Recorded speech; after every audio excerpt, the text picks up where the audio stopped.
Before I talk about Greece's economic state, I would first like to start with how Greece got into the crisis it is found today.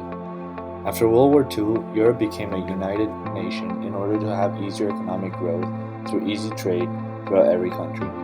27 countries signed the Maastricht Treaty and created the European Union, which made doing business across borders a lot easier. Another problem they had was the different money currencies used in every country.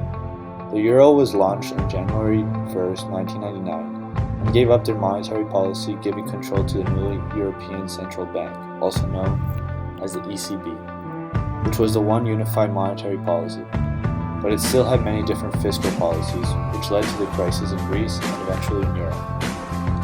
Monetary policy controls the money supply, how much money there is in the economy, and what the interest rates are for borrowing money. Fiscal policy controls how much money a government collects in taxes and how much it spends.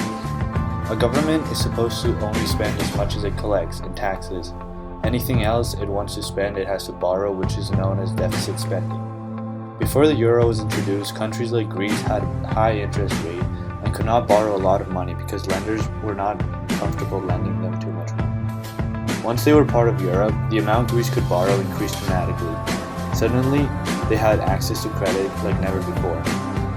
Before Greece joined Europe, it could only borrow rates around 18%, but once it became united, it could borrow rates as low as Germany, which were 3%. Lenders were comfortable with lending money to Greece, since Germany and other countries would step in and repay them because they were now bound to a common currency. With a new abundance of cheap credit, Greece was able to adjust their fiscal policies and increase their spendings. Greece embarked in huge deficit spending programs and promised more jobs and generous pensions for their country, which was paid with all the borrowed money from Germany. Soon Greece accumulated huge debt, but was able to pay it with more borrowed money. As long as the borrowing continued, so did the spending and the imbalanced fiscal policies. Credit flowed and debt started accumulating, and Europe became tightly intertwined with all its countries. It all worked out as long as credit was available, which it was until 2008, where there was a credit crisis and borrowing had to stop. Suddenly, Greece could not borrow any more money and could not pay back all the new jobs and benefits it created, and could not pay for its old debt. Greece borrowed more money than it could ever repay, and since it was tied to the rest of the European nation, it had a ripple effect. Greece had to go through a period of austerity, which meant cutting government spending, which cut the earnings of many of its civilians. That leads to people losing their jobs, which makes them angry and creates riots. It also does not balance a country's budget. Since the government collects taxes from people's earnings, when they are reduced, it also affects the taxes they collect, which means they still cannot pay their debts. Another big problem was the culture in Greece compared to other countries. Greeks enjoy generous state benefits such as retirement money, and they do not pay full taxes, which rises pension.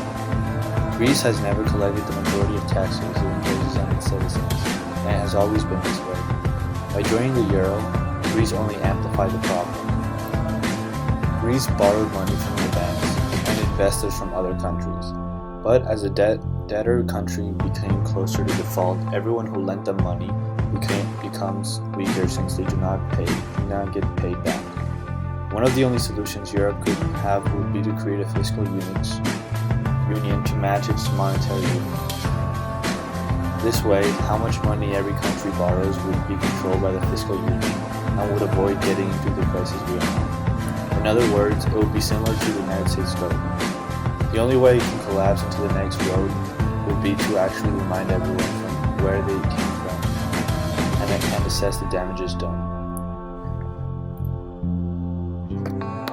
Today, Greece is running out of money again.